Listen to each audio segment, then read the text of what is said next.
Boa tarde. Nesse segmento do Visão Libertária, vamos ao Boletim Anarcapulco. Antes de mais nada, cabe agradecer a meus patrocinadores que tornaram essa viagem possível, Rodrigo e Felipe Gualberto. Não sai barato uma viagem dessas, ainda mais em um hotel de primeira, de frente para a praia. Sim, essa aí é a vista da varanda do meu quarto para vocês terem uma ideia. Graças à generosidade deles, vou poder participar e informar vocês sobre os eventos daqui. Meu agradecimento a eles, que já são patrocinadores do canal de longa data, sempre com interesse de divulgar cada vez mais o libertarianismo e o anarcocapitalismo. Agora, também vale a pena falar da conferência em si. A Anarcapulco surgiu como uma ideia do Jeff Berwick, com o objetivo de reunir anarquistas do mundo todo para um bate-papo. Começou em 2015, em um tamanho muito menor do que tem hoje, mas rapidamente fez sucesso. Esse hotel enorme está com os quartos todos reservados para a conferência. O hotel inteiro foi reservado essa semana para isso. Tem gente do mundo todo, mas como é de se esperar, americanos são a maioria. Mas já encontramos canadenses, alemães, mexicanos também aqui. Inglês, como é de se esperar, é a língua corrente. Já vindo do aeroporto para o hotel, encontramos um libertário nova-iorquino do Brooklyn que vinha jogar pôquer aqui no evento. Sim, tem um torneio de pôquer que faz parte do evento. Um rapaz de Richmond, na Virgínia, que teve aquele protesto enorme a favor das armas, o protesto 2A, que falamos aqui no canal algum tempo atrás. Ontem, dia 12, cheguei muito cansado para fazer alguma coisa, mas consegui molhar os pés no Oceano Pacífico e ver o pôr do sol daqui, que é fantástico. A praia é igual a de Cabo Frio, areia fina, água gelada, cheia de gente. Mas o trecho aqui em frente ao hotel é mais vazio, embora seja de acesso público, viu? Deu para filmar o pôr do sol de boa aqui. Sim, estamos 3 horas antes, então não estranhe se os vídeos saírem um pouco fora do horário de costume. Hoje cedo participamos da abertura oficial do Anarcapulco. Veja, já houve eventos e palestras desde a segunda-feira, dia 10. Mas o grosso da conferência começou agora, são os próximos 3 dias, 13, 14 e 15 de fevereiro. A abertura oficial foi hoje de manhã e estava muito cheia. Olha, a abertura foi uma das coisas mais malucas e psicodélicas que você possa imaginar. Parecia um ritual tântrico religioso,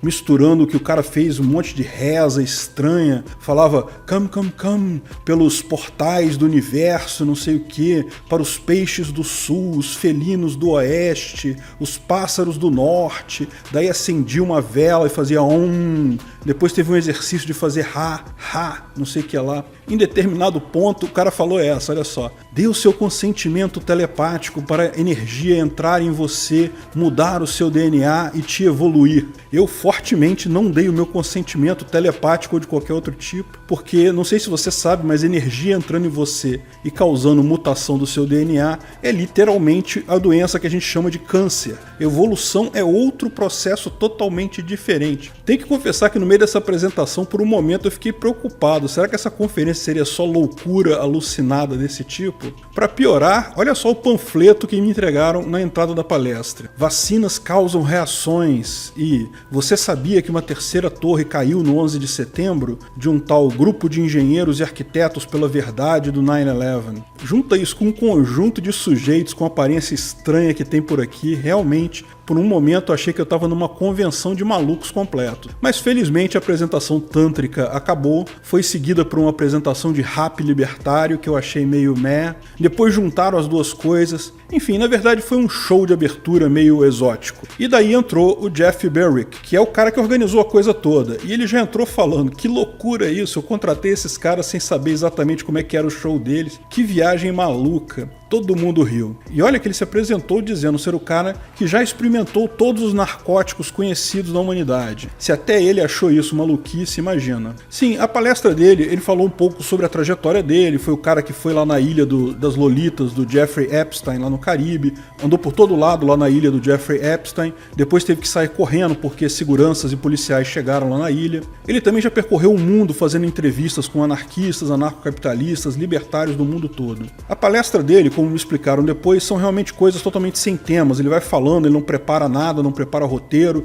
ele vai falando o que tem na cabeça dele. Mas deu para entender que uma das propostas dele, justamente com o Anarcapulco, é construir pontes, ou seja, ligar pessoas. E embora esse não seja exatamente o sentido que ele deu a isso, acho que vale uma reflexão importante. O termo anarquismo aqui é usado por todo mundo. O termo anarcocapitalista é pouco usado porque, na verdade, é todo mundo anarcocapitalista. Eles mesmos entendem que o anarquismo original nunca foi contra trocas voluntárias. O anarquismo original sempre foi a favor de trocas voluntárias e nem negava totalmente a propriedade privada. Aquela famosa frase do Proudhon, propriedade é roubo, foi retratada pelo próprio autor em artigos posteriores. Mesmo ele passou a reconhecer a importância da propriedade privada para uma anarquia funcional. No final das contas, se você pega o anarquismo tradicional de Bakunin e Proudhon, permite a propriedade privada, pronto, não há nenhuma diferença em relação ao anarcocapitalismo. Passamos a concordar nos pontos centrais, ok, sempre vai haver alguma diferença em pontos específicos. A base da anarquia é uma só, não haver pessoas controlando outras pessoas, a ausência de hierarquia.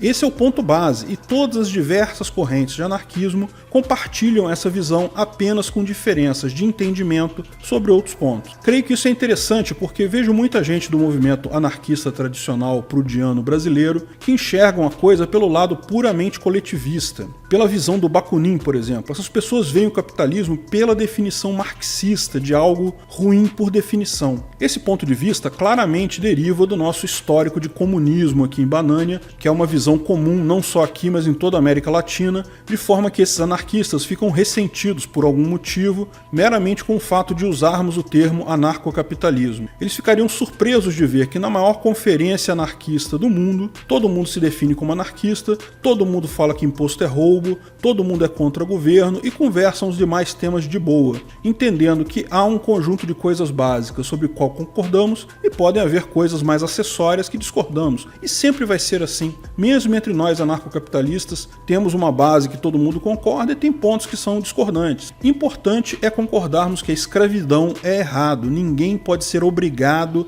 a fazer alguma coisa por outra pessoa. Enfim, por essa visão errada do que o termo capitalismo significa na visão anarcocapitalista, e devido, lógico, a se sentirem reduzidos em importância, visto que hoje os anarcocapitalistas são absurdamente mais numerosos no Brasil do que os anarcocomunistas, isso cria uma resistência entre eles. Já vi gente esperneando por aí, capitalista não pode usar o termo anarquia. Bom, ninguém é dono de nome nenhum, e não somos capitalistas no sentido que eles entendem a palavra. Talvez, se buscássemos discutir mais as ideias e deixar termos de lado, certamente haveria coisas interessantes a discutir. Construir pontes, como o Jeff Barrick fala. Aliás, a palestra dele foi seguida pela melhor palestra do dia do Larkin Rose. Larkin Rose é um youtuber conhecido, tem vários vídeos fantásticos por aí, lá no canal dele e em outros canais que ele participa. O mais conhecido deles é Estatismo, a religião mais perigosa do mundo. Tem uma versão desse vídeo dele com legendas em português que é bem legal. Vou deixar o link na descrição aqui do vídeo. A palestra dele também foi mais ou menos nesse sentido. Veja, esse ponto que eu já reforcei com algumas pessoas também, discutir e argumentar com outras pessoas não necessariamente é a melhor forma de convencer as pessoas. Não é que não possa acontecer de alguém discutir com outra pessoa e de repente abrir uma luz na cabeça dela, ela entender o problema e mudar de opinião. A questão é que isso é absolutamente improvável, não é eficiente, gasta-se uma energia enorme para um resultado muito pequeno. E o motivo disso é que no momento que você argumenta, você cria resistência na outra parte. O antagonismo parece ficar ainda mais forte e mais importante do que a discussão em si. E isso vai reforçar os pontos da outra pessoa, tanto quanto os seus. E isso não vai ajudar também para as pessoas que estão assistindo ao debate, porque da mesma forma vão se comportar como os debatedores. Quem já tinha simpatia por um lado da questão vai apenas se agarrar mais ainda àquele lado. O que ele propõe é algo bacana, e até ele fez isso mais ou menos na palestra, apenas fazer perguntas sem indicar resposta. A primeira pergunta, lógico, é se existe moral objetiva ou se toda moral é subjetiva. Cabe ressaltar algo importante aqui. Como eu já expliquei, os termos moral e ética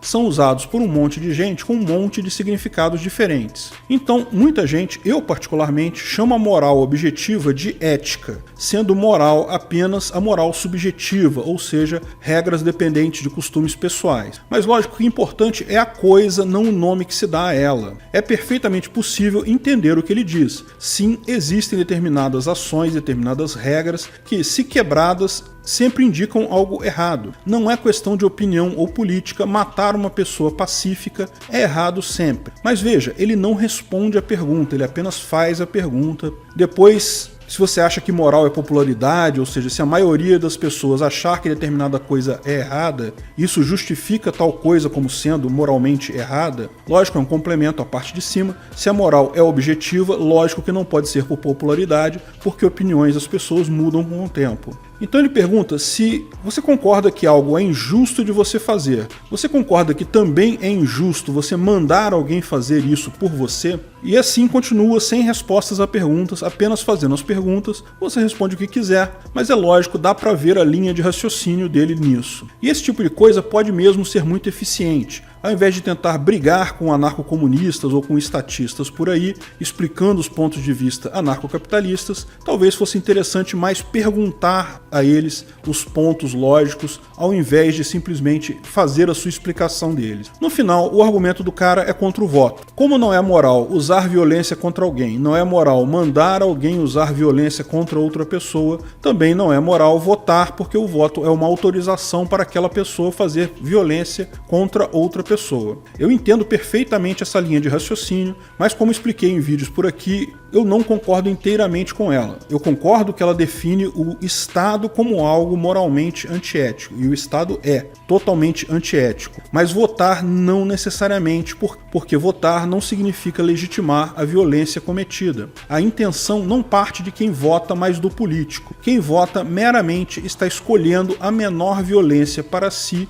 dentre as violências disponíveis no mercado. E, embora mandar alguém bater em outra pessoa seja claramente antiético, conversar com alguém que vai bater em outra pessoa, tentando convencer ela a bater menos, certamente não é antiético. Utilitarista, verdade, mas não antiético. Ele falou também de um programa dele exatamente que objetiva ajudar anarquistas a convencer e conversar com estatistas, o Candles in the Dark. Parece bem interessante, vou procurar aprender mais. De qualquer forma, essa palestra dele foi muito boa. Pulei algumas das palestras da tarde porque eram assuntos de menor interesse meu, mas vou descer agora porque tem uma outra palestra que eu quero ver. Mantenho vocês informados amanhã sobre o que está rolando. Sempre bom ouvir novas ideias por aí. Não vou poder filmar e transmitir as palestras porque, bem, propriedade intelectual não existe, mas regras privadas certamente existem. E a regra aqui é essa: não se pode filmar e gravar os eventos. Todas as palestras, porém, vão estar no canal Anarcapulco. Você pode buscar os filmes lá. Eles falaram que vai ter apenas um delay em relação ao momento que foi apresentado. Obrigado pela audiência. Se você gostou do vídeo, não deixe de curtir e compartilhar. Se inscreva no canal, clique no sininho para ser avisado de novos vídeos. Estamos quase nos 50k, hein? Até a próxima!